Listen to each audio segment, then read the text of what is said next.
нархи арз. бонки миллии тоҷикистон арзиши сомониро нисбат ба асъори хориҷӣ эълон кард. тибқи нишондоди бонки миллии тоҷикистон, арзиши пули русия дар бозори арзи кишвар имрӯз 3 август 100 рубл 16 сомониву 45 дирам арзиш дорад.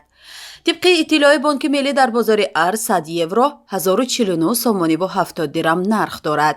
асъори амрикоӣ 100 доллар 1026 сомониву 40 дирам арзиш дорад. бонки миллии тоҷикистон афзоиши сатҳи таворрум дар ҷумҳуриро вобаста ба омилҳои гуногуни берунӣ донист. ин ҳам дар ҳолест ки раёсати бонки миллии тоҷикистон иддаои ҳифзи сатҳи таворрум дар доираи нишондоди пешбинишударо дошт. тибқи гузориши вазорати рушди иқтисод ва савдои тоҷикистон, таворрум дар ҷумҳурӣ таи 6 моҳи аввали соли равон дар нисбат ба ҳамин давраи соли гузашта 0.2% зиёд гашта 4.1%-ро ташкил дод.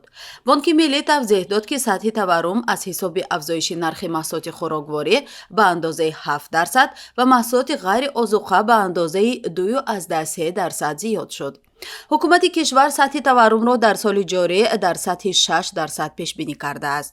маврид ба зикр аст, ки дар нимсолаи аввал суръати рушди иқтисодиёти тоҷикистон 1.3% коҳиш ёфта, таворрум ба 7.4% баробар шуд. дар ҳамин ҳол бонки авроосиёи рушд дар гузориши ахири худ навиштааст, ки то охири сол сатҳи таворрум дар тоҷикистон то 11.5%-ро ташкил хоҳад дод. нархи тилло. қурби тилло дар биржаҳои лондон баъди субҳи имрӯз 1769 доллару 20 сент барои як унс таъин шуд. унсия воҳиди вазнест, ки бонкҳо ва заргарон истифода мебаранд. як унсия ба 31.1 грамм баробар аст.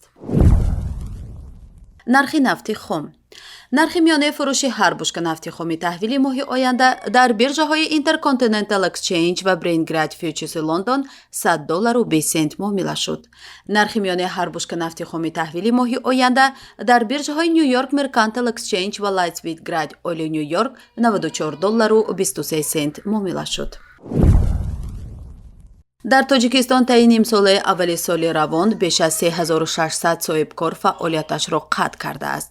дар шарҳи қатъи фаъолияти 3677 субъекти соҳибкорӣ, Садиқ Қодирзода, раиси Кумитаи давлатии сармоягузорӣ ва идораи амволи давлатии ҷумҳурӣ, кӯҳна будани технология, надоштани саводнокии молиявӣ, мувофиқ набудани маҳсулот ба талаботи замонро аз омилҳои асосӣ донист. дар маҷмӯъ теъдоди умумии субъектҳои соҳибкорӣ дар ҷумҳурӣ ба ҳолати 1 июли соли равон ба 338 000 расидааст. дар ҳамин ҳол аз афзоиши таваҷҷӯҳи сармоягузорони хориҷӣ ба иқтисоди кишвар гузориш мешавад. таи нимсолаи аввали соли равон ба Тоҷикистон беш аз 173 миллион доллар сармоягузорӣ ҷалб карда шудааст, ки дар қиёс бо ҳамин давраи соли гузашта ҳудуди 50% афзоиш ёфтааст. таъкид шудааст, ки қисми бештари сармоягузориҳои ҷалб шуда ба Тоҷикистон маблағи бахши хусусӣ мебошад. аз ҳаҷми умумии сармояи ҷалб гардида ба Тоҷикистон дар нимсолаи аввали соли равон зиёда аз 100 миллиону 600 ҳазор доллар сармоягузорӣ мустақим мебошад. болоравии нархи пиёзро дар кишвар Оҷонсияи содироти Тоҷикистон ба номусоидии обу ҳаво барои кишти пиёз рабт дод.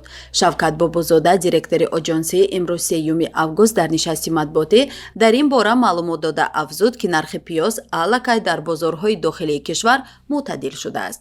ба гуфтаи Бобозода, болоравии нархи пиёз ба содирот рабт надорад ва Тоҷикистон назар ба соли гузашта имсол 18 тонна камтар пиёз содир кардааст. ӯ гуфт, маҳдудияти муваққатии содироти пиёз ба қонеъ гардонидани талаботи дохилӣ вобаста аст. тӯли як моҳи охир нархи пиёз аз 1.5 сомонӣ то ба 8.9 сомонӣ гарон шуд. ин нигаронии аҳолиро ба миён овард. ҳоло нархи 1 кило пиёз дар бозорҳои кишвар ба ҳисоби миёна 5-6 сомониро ташкил медиҳад.